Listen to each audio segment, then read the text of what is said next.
Easy Explained, Pragmatism by William James, Peirce and Pragmatics.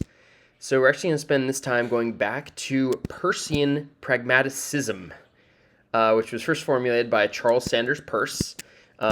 He ends up being a huge influence on James and Jamesian Pragmatism. So we're going to start there, right? We're starting it with Peirce as the foundation of and huge influence behind James's beliefs. So starting with the first essay here by Peirce, Some Consequences of Four Incapacities. It's from 1868.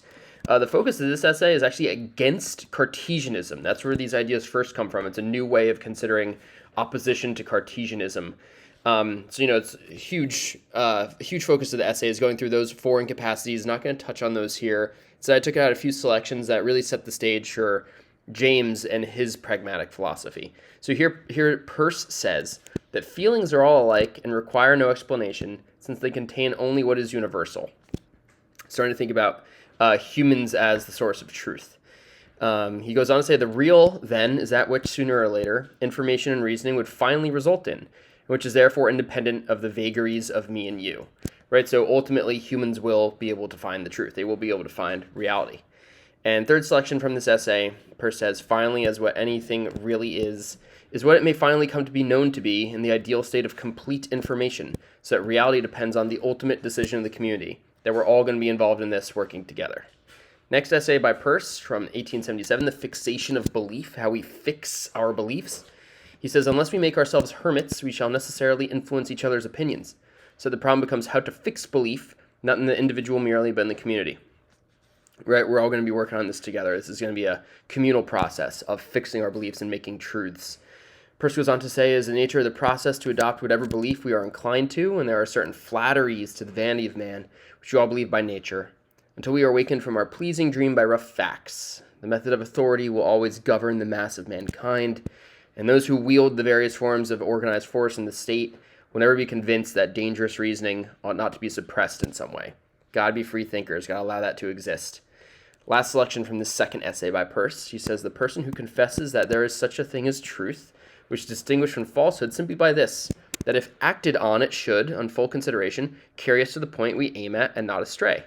And then, though convinced of this, dares not know the truth and seeks to avoid it, is in a starry state of mind indeed. So here he's saying that the truth is beneficial and the truth will get you somewhere. It will accomplish your task, right? That's the point of truth here. And third essay by Peirce, How to Make Our Ideas Clear. This is where he introduces a concept known as the pragmatic maxim.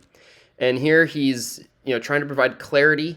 It's supposed to be very clear, and it's supposed to be pretty informal. Like you can just apply this to living your life. So this is the pragmatic maxim, according to Peirce. He says, consider what effects that might conceivably have practical bearings we conceive the object of our conception to have. Then our conception of these effects is the whole of our conception of the object. So it's actually not that clear, right? It's a little convoluted. But he's talking about how when you have an idea, if you can align that idea to something objective, something in reality, if you can connect the two, then that's pragmatism, right? Your idea is becoming actionable.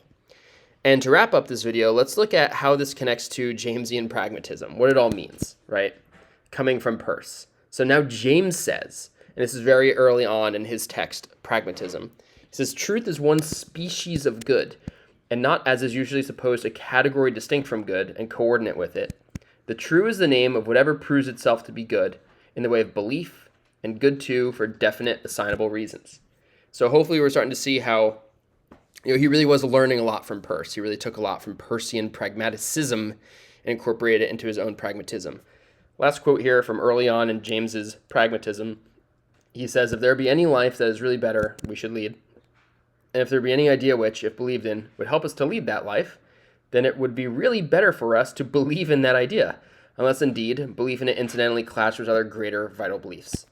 So to sum up, really James is getting at, we should believe what is true, and if it's true, then we should be able to live a better life from it, right? The truth and believing in the truth, which is our choice, should lead us to better ends, right? It should improve life for all. So for now, it's a look at Peirce moving into James. Hope that helps.